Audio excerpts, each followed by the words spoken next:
Okay, yo, we got breaking news out of the NBA. Shams Charania just put out this tweet a few minutes ago as I'm recording this. The Charlotte Hornets are trading 7-foot center Nick Richards and 1 second-round pick to the Phoenix Suns for Josh Okogie and 3 second-round picks. I mean, we last night the Suns played against the Atlanta Hawks, and Onyeka Okongwu had like 22 points, 21 rebounds, and like 9 offensive rebounds. Like, it was, they killed it. I don't know if Onyeka had all the 9, but like the Atlanta Hawks just had a shit ton of offensive rebounding. They couldn't hold it down. Jusuf Nurkic is not good. They benched him for Mason Plumlee, who's also not very good. They were just getting dominated on the glass. So they said, you know what? We're going to go out here. We're going to trade for one of the better backup big men in the NBA. I truly believe. I've seen Nick Richards play in real life probably twice. And even like watching on TV, you can tell he is a force. He's a good player. He's behind Mark Williams, who also, when Mark Williams is healthy, is a good player dealing with his injury problems, just like Nick Richards. But he's averaging 7.5 rebounds right now. So it's like he's probably going to start. He's probably going to start. I don't know how to say it. He's probably going to start. And is it going to help the Suns team? 100%. Because I think he's going to take a lot of the Mason Plumlee minutes, because I think they're realizing through this stretch that Mason Plumlee offers some help, but I think they're going to probably look to trade Nurkic. I don't think Nurkic is on the team past the trade deadline. What team does he go to? I honestly have no clue at this point. I don't know who really wants him. But Nick Richards is a guy that, like, he's 20? He's 27, I believe, right? He's 27 years old. So, and he's on a pretty decent contract. You could keep Nick Richards around this team, and I don't know if it's going to be that expensive to keep him, to bring him back. Let's see. I have his contract. I know he had a 3-year deal, right? But how much was it for? He's on the second year of that 3-year deal, and making about the cap is $5 million. Next year, also, the cap hit is $5 million. So 3 years, $15 million is what it looks like here.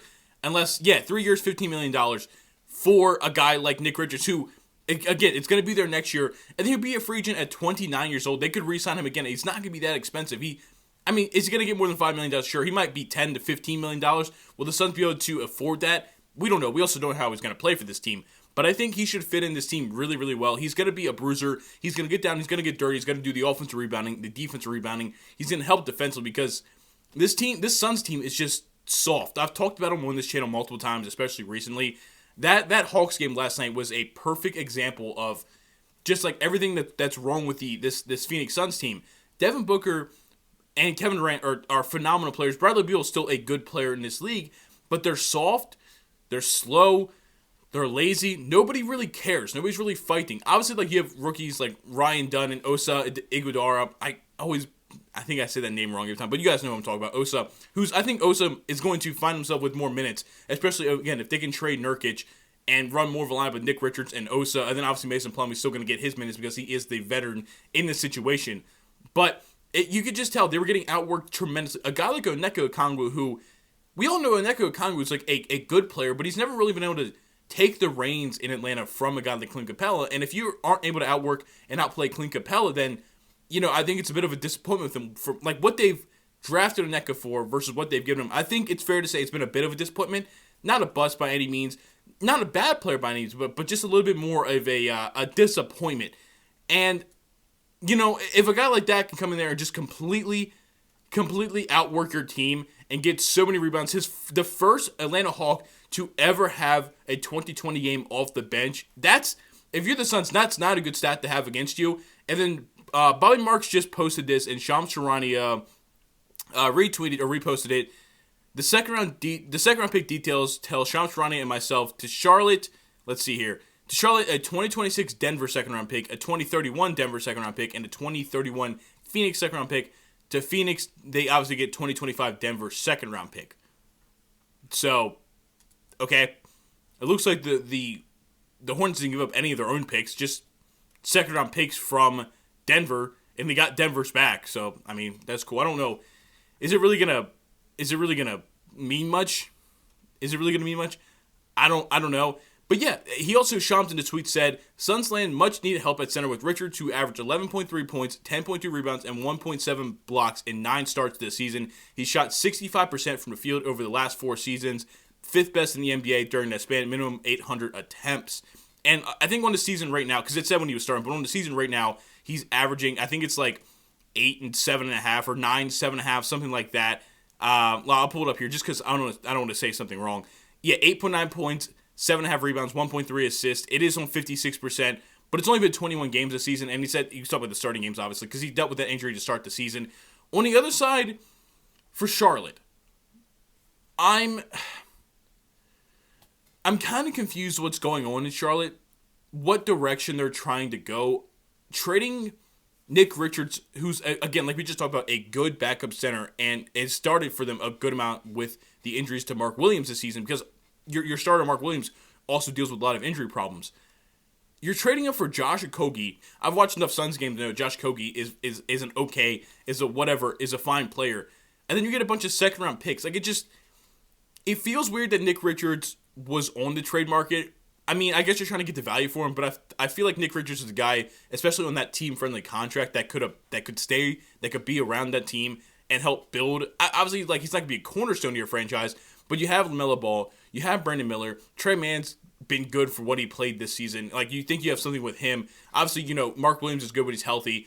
They're going to have a top probably 3 to 5 pick, Ace Bailey, Cooper Flagg or so. Like, they're going to get somebody good in the draft, and you figure Nick Richards should at least be a part of the team long term down the future. I guess they don't see that. I don't really understand. I think this is definitely a better trade. This is a W for the Suns versus the Hornets, man. I don't really know the point of trading a guy like Nick Richards for just a few seconds and Josh Okogie. I don't understand where the value is in that. And maybe, I'm going to post this like within an hour of the trade being broke, and I'm going to watch some other people's videos, and they might have a different opinion or viewpoint on the trade for Charlotte, and maybe they'll give some opinions I'll see, and I'll be like, oh, I didn't think about that.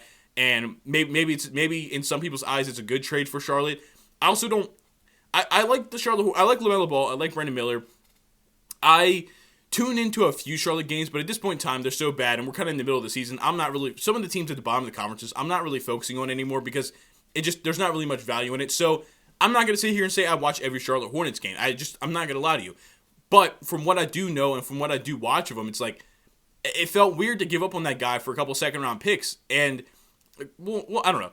But going back to the Suns just for one more thing, the Suns, like I kind of talked about before, just slow, poor rebounding team. They're actually bottom, 1, 2, 3, 4, 5. They're bottom 6 in total rebounds at 42.3 rebounds per game. Now, then you're going to get into the percentages and stuff like that, blah, blah, blah. I'm not going to jump into all that. But being a bottom 6 rebounding team is, objectively not good because it doesn't matter. You could be a top 5 defense in the NBA. If you're a bottom 5 rebounding team, it's all going to be for naught. Because playing good defense for 20 seconds is phenomenal, but if you can't secure the rebound, well, it turns around, you're playing for another 14 seconds because they get the offensive rebound. You know what I'm saying? Or they just get the putbacks at the rim. Like, you got to be able to close out the possessions, be able to finish the possessions on the defensive side of the ball, and get the rebound. Nick Richards isn't going to solve the issues with the Suns. They're still not a good team, and Nick Richards isn't going to make them a great team. But it does address an area of need, and I'm happy they did that. Now, I know there's been some rumors that potentially Devin Booker or Kevin Durant could get traded by the end of this season, this season or by the end of the year in the offseason, whatever happens. Doing a move for Nick Richards like this, I think in a weird way, I don't know how to say weird way, but I think kind of solidifies they're going to at least finish the season with this team. Like, listen, we're going to bring in a guy that we know can be good, can get rotational minutes for us because we're not trying to sell right now, man. We have Devin Booker. We have Bradley Beal to what extent, I don't know. We have Kevin Durant. We feel like we should be able to compete, and we all knew outside of those really, really Kevin Durant and Devin Booker, then sometimes Bradley Beal, outside of like the big three they have, they're not a very good team. They have Ty Jones who's fine. They have some decent rookies. So it's like, they're like, okay, if we can surround these big three again with some decent role players, maybe we'll see an elevated version of this team. I still believe they're the 11th seed. They lost last night to the Hawks. Again, just not a good loss, man. They have a huge, huge hill to climb, especially in that Western Conference, man. There's just so many good teams. And there's even teams out in the East that are just much, much better than them. So it's a good deal. It's a good trade, right? You get better. But, I think you're just kind of delaying the inevitable here.